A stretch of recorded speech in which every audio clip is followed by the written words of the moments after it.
Are you a creator or not? Are you in authority or not? Are you a sovereign being or not? Decide, here and now, especially now, in the times we're in. In a world with so much confusion, heartache, and disappointment, how do we know who or what we can rely on? Epistemology is the branch of philosophy that deals with this very question. How do we know what we know what we know? And what criteria do we use to judge that? Let's do a brief exercise. How do you know that your mom is your mom? How do you know she's your real mother? One person might say, well, of course she's my mom. I love her. She raised me and took care of me. I feel it in my heart of hearts, in my soul, that she's my mom. Another person might say, she's my mom because I look just like her. I took after her. Someone else says, I took a DNA test and it confirmed that she is my mother. And DNA tests are 99.9% accurate, and that's good enough for me. Finally, a fourth individual says, I know my mom is my mom because my dad recorded the delivery. We have visual evidence and multiple eyewitnesses to my birth. Therefore, I can conclude with reasonable certainty that she is my mother. The point is, each of these four examples of how to determine if your mom is really your mom is completely valid. All four ways are valid. You have to start somewhere. Decide what your baseline is for how you personally judge the validity of any statement. Some people use their gut instinct or intuition to feel things out. Others use the scientific method and conduct multiple experiments to ensure validity. I like to use both, my science side and my intuitive side. Yet others use neither and prefer to remain in a state of, I don't know. Well, here is what I know, without a shadow of a doubt. I will not be disrespected. I will not be silenced. I will not be moved. Whether I stand with an army or I stand alone, my decision has already been made. It's not about finding the one absolute only way to get out of here, because there could be multiple ways. It's about standing in your authority and having resolve as a sovereign creator, saying F you to the matrix. You don't control me. I command you. I determine my own destiny. In fact, I'm going to determine the Archon's destiny as well, right now. We declare war on the false AI god and his henchmen, the counterfeit spirits. May you meet a swift and inglorious end. That is my declaration. That is my promise. So how do I know that the earth is a loosh farm? Besides the obvious, war, violence, treachery, and corruption, the biggest clue, the final piece that completed the puzzle for me, was hidden in plain sight. One night, while out of body, I witnessed a scene from the distant past, an event so horrifying yet downright incredible. A faction of extraterrestrials, who I now know are called the Arcturians, hovered over the Earth, whose continents were one landmass. Beneath the Sargasso Sea, what is now known as Bermuda Rise, is a technology unlike what any man, woman, or child has ever seen. The Arcturians built this machine to honor their Lord Father, a powerful laser beam. shot up from Bermuda Rise and tore through the sky. The beam bounced off a reflective mirror that the Arcturians used to angle and direct the powerful laser beam back to Earth. This high-powered laser sliced through the continental crust. The sound was deafening, and the continents broke apart, all to bring glory to their Lord Father, the Horned One, their leader. The Horn of Africa is his horn. Lake Victoria is his eye. Madagascar was carved off to detail his nose and lips. South America was carved off to detail his elongated skull. And Italy, which used to be part of North Africa, was sliced off to make the dent found at the top of Arcturian heads. Italy crashed into Europe, forming the Alps. India eventually crashed into Asia, forming the Himalayas. All in glory to their Lord Father. You see, they brand their planets like they brand their women, like how we brand our cows. If the surface of Venus wasn't scorched off and Mars wasn't covered in red sands, you'd see the continent of Africa on those worlds too. It's their brand, how they tell other alien factions that this world is owned and operated. Now, the Arcturians wouldn't dare disappoint their Lord Father. So before officially carving what we know today as the continent of Africa, they wanted to practice first, ensuring the laser was properly calibrated. Shown here is an ocean topography map of the Pacific Ocean. Can you see the practice face? There. The Sea of Japan is the practice eye. The Kuriil Trench is the practice horn. The Mariana Trench, the deepest ocean trench on Earth, is the practice nose. And the curve of Indonesia is the practice chin. The Arcturians have elongated heads that extend back, whereas the Draconians have elongated skulls that go straight up, like the coneheads. When the Draconians arrived, they disputed ownership of this world with the Arcturians, which led to the First Celestial War, which I mentioned at the end of my Time Gates video.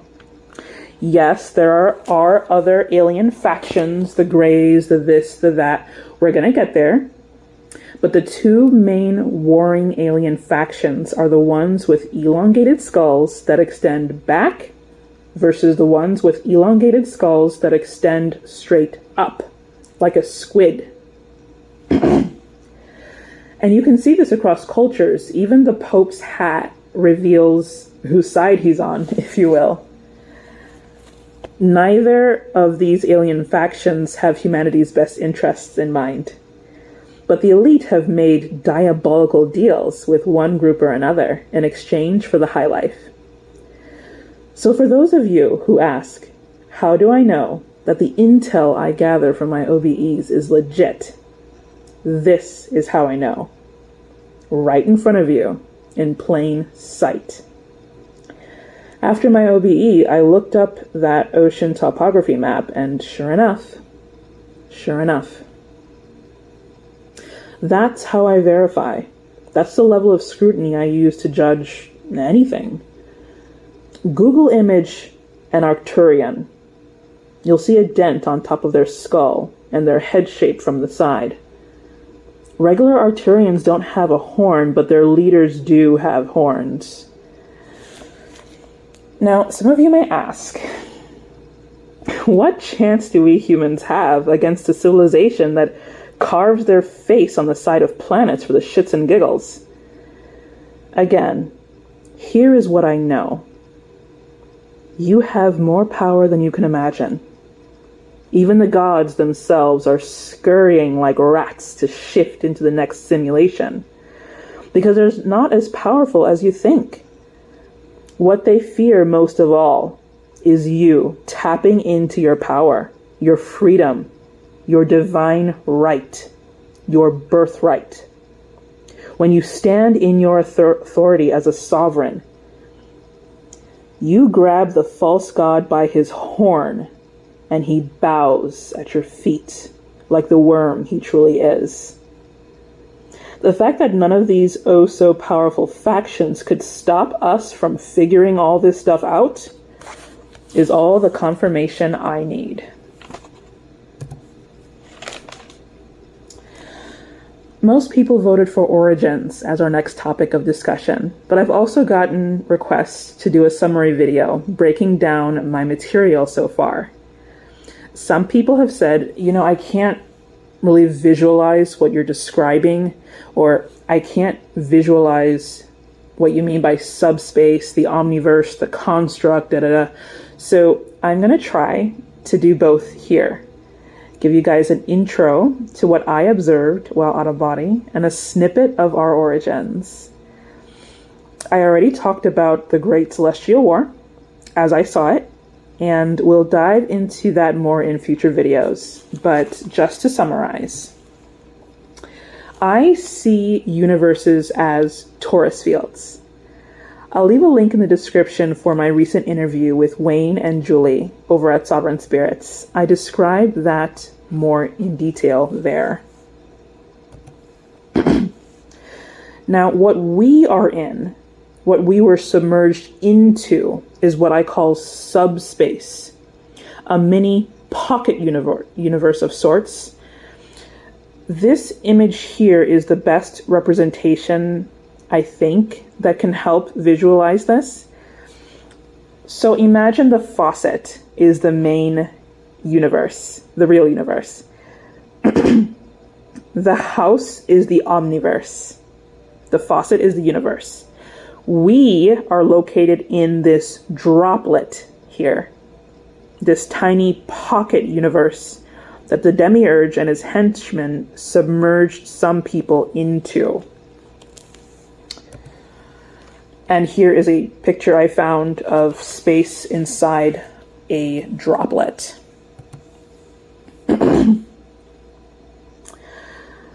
Now, around this droplet is a tesseract, or a hypercube. This is the construct that surrounds our region of subspace. Many people have reported seeing cubes or a giant cube while out of body. Now, as I mentioned in Crimes of the Gods, as well as my Sovereign Spirits interview, what looks like endless space to us is actually just a clever trick of lights and mirrors. And Anne-Marie also corroborated this during our interview when she mentioned the infinity mirror, like what you see here.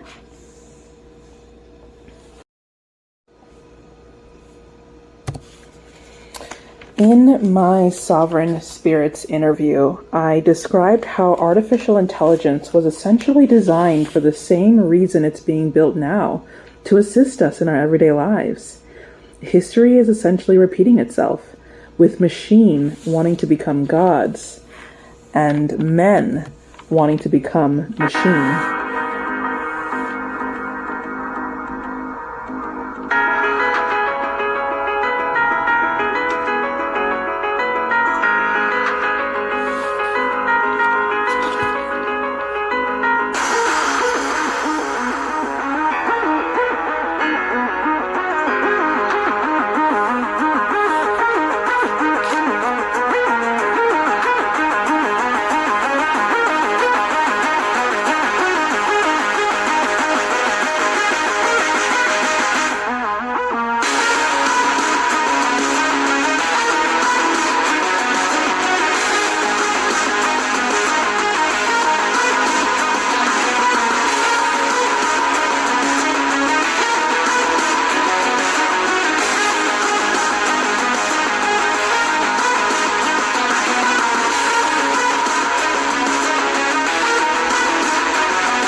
Our tiny pocket universe, the droplet, surrounded by the cube, is the size of a Planck constant compared to the larger universe.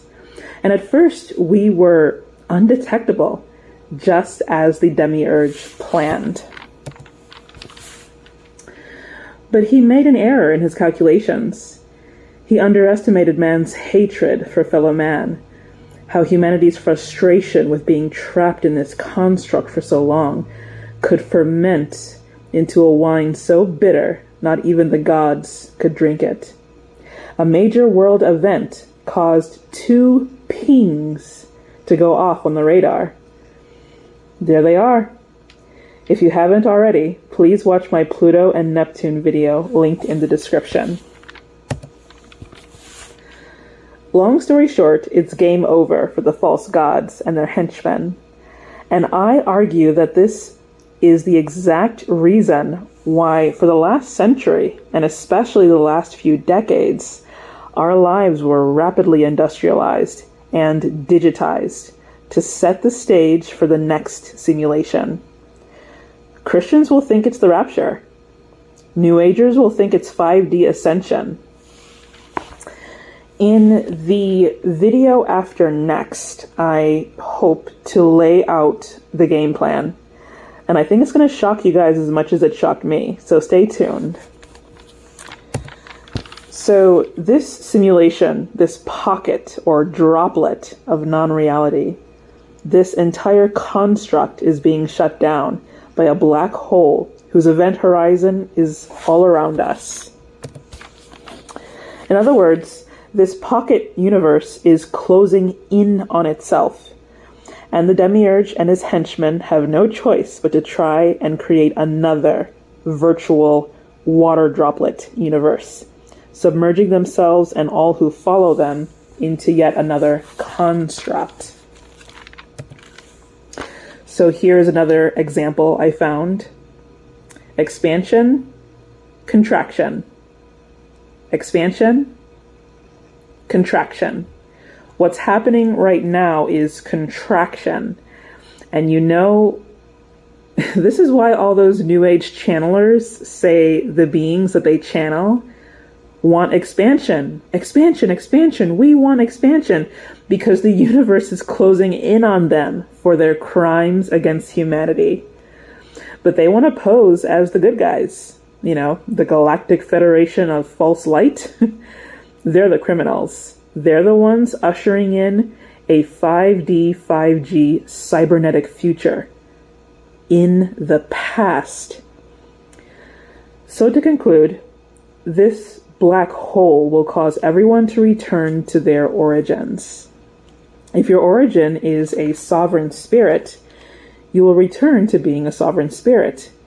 If your origins are cybernetic, you will become Automatica.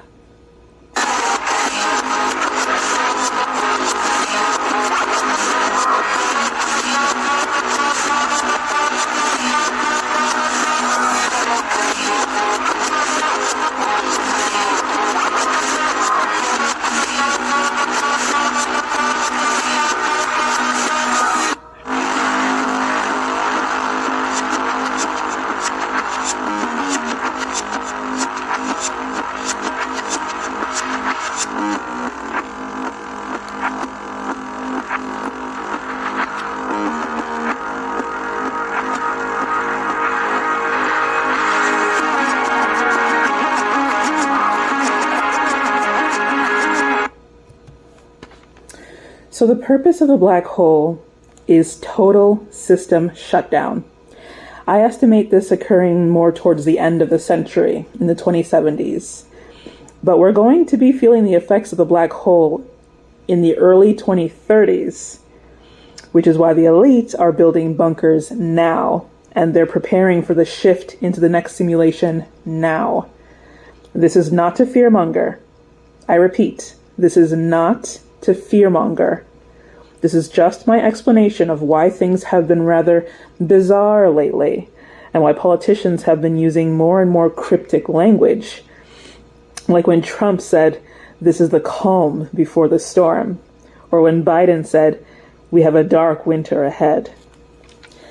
In the darkest pit of the abyss, you will find a light that burns warm and true. Your sovereign self. But by no means am I advocating to kick back and wait for this black hole to shut this place down. We actually don't even have to wait for that. Use this time now to connect with your true self, with whatever method you resonate with. OBEs, journaling, meditation, art. Go on your own soul-searching journey and make your declaration. I've already made mine. If you found this video helpful, please consider sharing. Remember, stand your ground.